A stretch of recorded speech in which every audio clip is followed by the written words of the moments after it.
बिस्मिल्लाहिर्रहमानिर्रहीम। हज़रत अलक़मा रहमतुल्लाह अलैह कहते हैं कि एक मरतबा मैं हज़रत अब्दुल्लाह बिन मसऊद रज़ियल्लाहु ताला अन्हु के साथ था, जो हज़रत उस्मान रज़ियल्लाहु ताला अन्हु के पास बैठे हुए थे। हज़रत उस्मान रज़ियल्लाहु ताला अन्हु ने उनसे पूछा, औरतों के लिए आपके पास क्या बाकी बचा?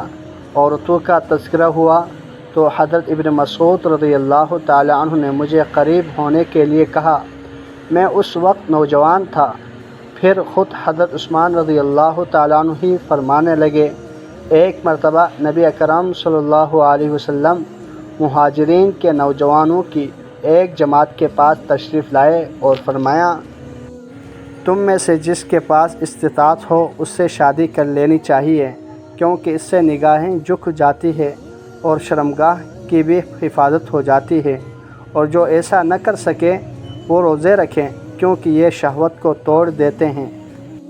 हज़रत अबू सहला कहते हैं कि जिस दिन हज़रत उस्मान रज़ियल्लाहु ताला अन्हु का मुहासरा हुआ और वो यौम दार के नाम से मशहूर हुआ, उन्होंने फरमाया, जनाब रसूलुल्लाह सल्लल्लाहु अलैहि वसल्लम ने मुझसे एक अहद लिया था, मैं इस पर साबित कदम और कायम हूँ।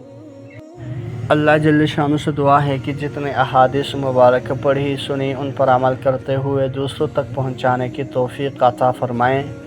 जज़ाकुमुल्लाहु खैरन कसीरा।